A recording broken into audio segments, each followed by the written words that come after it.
Alright guys, so today we're going to be going over an updated build for Freyna. Typically when you think of Freyna, you do not think about using her in hard content. She is definitely a top tier mobber, but most of the time when you use her mobbing, you use it on low level enemies. Well, with this updated build, you can actually take her out on the plains and she puts in some serious work. While I don't think that Freyna is the absolute S tier to take out into the plains, I do think that she is a very strong contender and somebody that will allow you to have a little bit of fun while you're out there and play a different character. But having said all that guys, let's go ahead and hop into the video. Alright guys, so the first thing we're going to talk about as always is going to be the weapons, and Freyna is a skilled descendant, so we're not really going to use her primary weapon that often. Her primary weapon is mainly a stat stick, and it's going to help her do more damage with her 1 and her 3. So for that, we're going to actually go ahead and we're going to use the Secret Garden.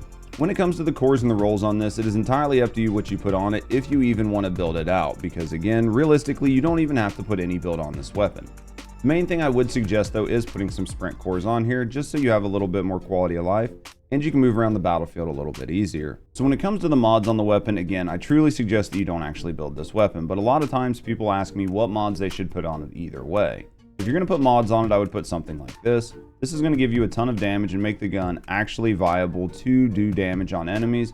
But again, you're not going to be using this gun for your burnouts, so I wouldn't put these mods on here if you don't have all the extra resources to do it. For your second weapon, I would go ahead and use the Last Dagger. This is a great gun and something that does an insane amount of work and is really solid for putting in end of match damage. When it comes to the cores on this, I would go with something like you see here. We're going to do Chill Attack, 2 Firearm Attack, 1 Fire Rate Core, and 1 rounds per mag. Now, when it comes to the roll down bottom, I'm going to tell you to do something a little bit different than what I have on this weapon. Unfortunately, I haven't had time to make another one of these just because it gets kind of expensive to make multiples when it comes to fire rate cores and everything else. So for the roll down bottom, I would actually just go ahead and go with Chill Attack, Firearm Attack, Firearm Critical Hit Damage, and Firearm Critical Hit Rate. Now for the roll on this weapon, this is actually what I would go with. This is going to give you a lot of base damage on this weapon. It is going to give you a little bit of fire rate, and it's going to give you some quality of life for some really big burst windows with Firing Fiesta. Outside of that, we build into a little bit of the weak point, and we build a little bit more into the critical hit damage because that's what this weapon is really known for. And then we finish it off with a little bit more Chill Attack. The reason this weapon is rolled out for Chill Attack is primarily for Void Erosion 10, but it does still work out on the plains. Now for your reactor, this is what I would go with. I really do like the Toxic Tech reactor on this build. When it comes to the roll down bottom, I actually have a cooldown Dura up. I think this is a great roll, but you can always switch it out for something like a cooldown Tech Power Boost. That's going to give you a little bit more damage if you're not worried about your poison cloud sticking around near as long. Now, one other thing I want to say about this reactor is I would go ahead and put Tech Rifle on it as a mounting, but if you have the room, I would go ahead and put Handgun on it as well.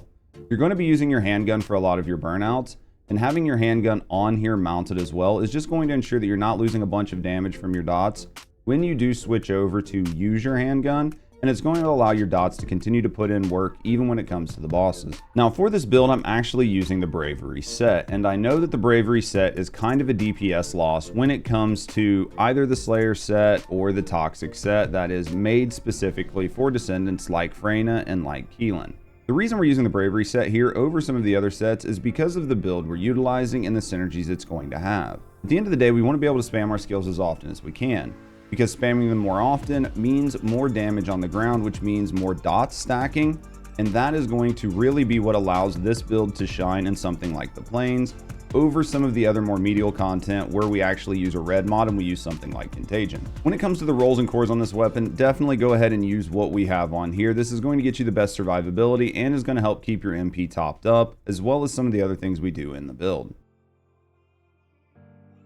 So when it comes to the inversion reinforcements, we're actually trying to build a little bit around Freyna's weapons because her dots and her skills don't actually need that much help out there. So we're going to do what we can to try to make her burnout feel a little bit better. So because of that, we're going to go ahead and we're going to use something like Chill Focus Rounds. Chill Focus Rounds is just going to add even more damage to our Last Dagger when we use it, and it's going to give us the option for enhanced rounds, which is going to help with a little bit of armor shred. Outside of that, to ensure that we have no real MP issues, we are going to go ahead and slap on Selective Neurostimulation. You shouldn't have MP issues with this build anyway, but in lieu of a lot of really better nodes, we're going to go ahead and put this on just to double down and make sure that we can always spam our skills whenever we want to. The last thing we're going to use is going to be Deploy Resonance Device. Now realistically, most of this perk synergizes with Nell and not Freyna. but there is one part on here that does work with most Descendants, and that is going to be the part that gives us more skill duration. The additional skill duration is just going to leave our dots on the ground longer, and that's going to help synergize with Freyna and ensure we're doing as much damage as we can. Now for the Arche tuning tree, this is actually what we're going to go with. We're going to utilize both defense neutralization here as well as toxic cohesion. The reason I like this is because a lot of the times Freyna will be the first person hitting an enemy with just how her contagion works. And this is going to allow the armor strip for everybody else, including her, to do additional damage. Outside of that, we just stack on regular damage with additional skill power nodes, and then the toxic cohesion to really ratchet her damage up a little bit more. Now when it comes to the dog on this build, you can literally use any dog you want, it doesn't matter. I'm just going to go ahead and slap on the Hagios sheepdog just because I like to have a little bit more survivability. And the other dog is not really netting us much because they're going to be bringing us ammo, and our burnout weapon is actually the last dagger, which is primary ammo, so we don't really need them that much. Alright guys, so we're finally to it. This is actually the build that I would suggest you put on your Freyna. As you notice, again, we're not really using a red mod, and the reason for that is we want to be able to do even more damage. So it's my understanding that when you use Contagion, you actually lose the ability to stack dots in her builds. Part of giving that up is to allow the toxin to spread to other enemies even more efficiently and keep the room under that poison. With something like the Axion Plains, we're not really going to need to do that. We actually need the additional damage. So again, because of that, we're stripping off the red mod, and we're going to be spamming our 1s and 3s as much as possible, and you'll see in the gameplay footage it does an insane amount of damage. Now in order to be able to spam our skills, we actually did take out a little bit of damage from our prior builds, just so we can get our cooldown as low as possible. So some people might actually ask, why are you getting your cooldown this low when you're already using the bravery set? And to me, getting my cooldown low just means I have to hit less enemies with the bravery set in order to get those solid resets and to get 100% uptime on the skills, and that is what this build really synergizes around. Outside of those, we're adding duration and range, and then I did slap on an MP collector on here. Because we're going to be spamming our skills so much, you will be out of MP if you do not put this on the build. Trust me on that. The last thing I put on here was Power Beyond for the new trigger mod. This gives us two nice things. One, every third skill we throw between our 1 and 3 is going to create a toe effect. It's going to raise enemies up in the air, and that's going to sort of get rid of a little bit of the threat on the battlefield. The other nice thing here is it's going to give us a skill power increase of between 5 and 15%, and that is all the time. So this is just a great quality of life mod to slap on most of your skill descendants, just to ensure you're doing a little bit more damage.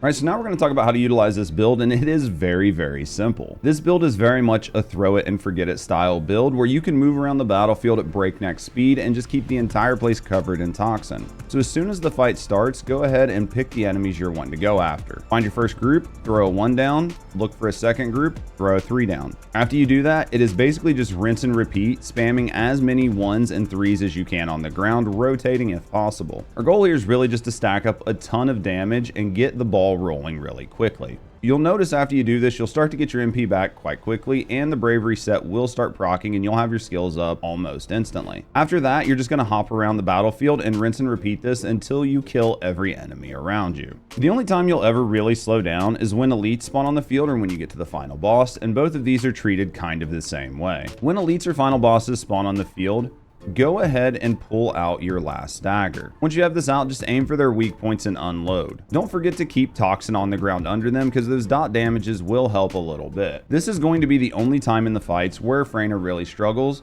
because even with the last dagger, the plains enemies are a little bit tanky, and it will take you just a little bit longer to burn these out than it does for you to kill normal enemies. So if this is a normal elite, once you burn it out, it's done. If it's an end of match boss, just go ahead and reset and get ready for the second phase. Alright guys, and that's it. That's everything you need to know about this updated Freyna build. We didn't make a lot of changes from the prior seasons, but we did want to make it a little bit different for the plains because of the type of enemies you're going up against. Now, I've actually played this build quite a few times during the testing as well as during the live game, and I can tell you that it does feel really impactful, and you can definitely tell Freyna's on the field. While she doesn't really take the place of somebody like Inez, she does complement somebody like Inez or any other mobber on the field, just because of the amount of tick damage that she does. But having said all that, guys, hopefully you enjoyed the guide. If you did, consider liking and subscribing for more First Descendant content, as well as other game coverage in the future. And if you want to get to know me and the community a little bit more, consider coming over and watching us live here on YouTube or over on Twitch. We do stream 5 days a week, and I would absolutely love to get to know you guys. But having said all that, thanks for watching, and as always, Have a great day.